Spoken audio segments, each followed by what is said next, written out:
Hello again, everyone. So we're going to look at our story now. And we were talking earlier in the introduction about temptation and trying to listen to God's voice and walk the path that He wants us to walk for Him. So, first of all, I want you to close your eyes if it makes it easier. You don't have to. But I want you to try and imagine in a world entirely made of sweets and chocolate. Okay. If you've ever seen Charlie and the Chocolate Factory, which I'm sure some of you might have done, there's that bit, isn't it, whether they go into like the chocolate room, the sweet room, and there's a massive chocolate waterfall, and all the grass is edible, and all the plants and the flowers and everything is made of sort of sweets, sugar, or chocolate. So I want you to imagine a world that's made pretty much entirely of chocolate and sweets. Okay, sounds pretty good, doesn't it? But what happens maybe if it's a sunny day? What happens then? And what happens if you try and take a shower and it's a chocolate shower? So you'd come out dirtier than when you went in and you'd spend your day covered in chocolate, wouldn't you? Now, that might not be so bad initially, but I'm sure you'd probably get a little bit tired of it after a while. And yeah, on a sunny day, your house might melt because that's made of chocolate, and your bed might melt because that would be made of chocolate. And it wouldn't be very easy to walk on the roads if they were made of chocolate. So, yeah, it sounds fantastic, doesn't it, initially? But actually, in the long run and in the long term, would it be a good thing? Would it benefit us? And even if the vegetables were made of chocolate and they were still nutritious in an ideal world, what they would just melt, wouldn't they? And then we wouldn't end up with any food. So it'd be a bit disastrous in the long run, really. So I wonder if you've ever been tempted. I wonder if you've ever been tempted to do something that it felt good at the time, but actually in the long run, it didn't benefit you and it didn't benefit anyone around you. And it might have actually hurt someone or might have even hurt you. Temptation is that feeling you get that makes you want to do something that's either wrong or unwise, even if you know it's not a helpful thing to do. It's that little voice inside you that says, oh, go on, do it. Go on, do it. Do it, do it, do it. Or it'll be all right. Don't worry about the consequences. It'll be fine. It'll feel good. It'll make you feel better. Go on, just do it. And this is what happened to Jesus. Jesus got tempted.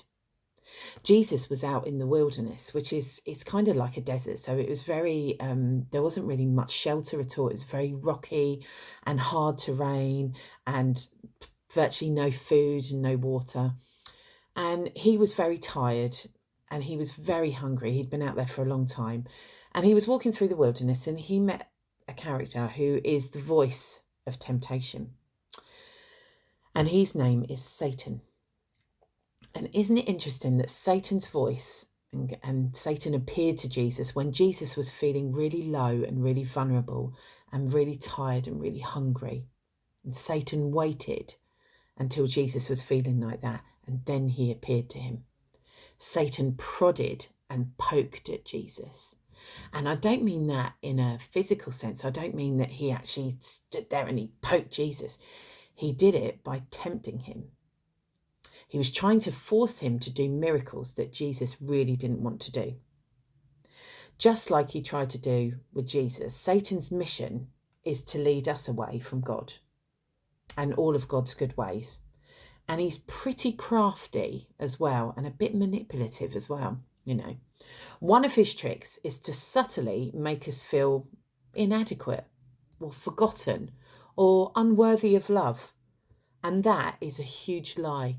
Because we know, especially from the other messy churches we've done, or if you've spent time in Messy Zone or at church in Sunday school, you know that God loves you.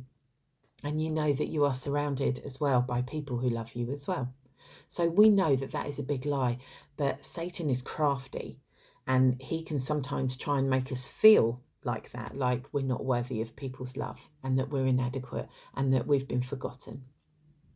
So is being tempted a sin? And the short answer is no, it's not. No, it's not, because sin is doing anything that detracts from the loving relationship that we've got with God. It's something that pulls us away from God or pulls us away from Jesus. So and if we accept that, then that's a sin. But being tempted, just by being tempted, that's not a sin. But if we do choose to accept that temptation, and then we follow it and we do something that we know is not the right thing to do, then that is a sin. Problems come when we listen to the wrong voice and give in to those temptations, doesn't it?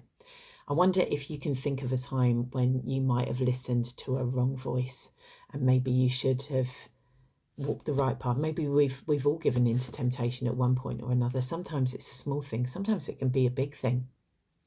And we might know that it's wrong at the time, but we still go ahead and do it. And if we go ahead and do it, that is what makes it a sin. So you see, we need to decide if we want to live a life where we listen to Satan's voice, which is not a good voice to listen to, which subtly pokes and prods at us and doesn't make us feel very good. And he pokes at us with fear, and he manipulates us into sin, and he feeds us lots of lies. Or do we want to listen to the voice of God, which boldly speaks truth in our lives, and he helps us to understand who we are? So children, I know that that's quite a heavy story today, isn't it? So, because we're talking about temptation and we're talking about things that we might do that we know are bad, but we do them anyway. So next time you're tempted, maybe just try and stop and just think for a second, should I really be doing this? Would God want me to do this? Is this the way that I should be walking his path? I hope you're all okay, lovely ones, and I hope everybody's is well and is staying safe. And share lots of love this Valentine's Day as well, guys. And I hope to see you all soon. Take care. Bye.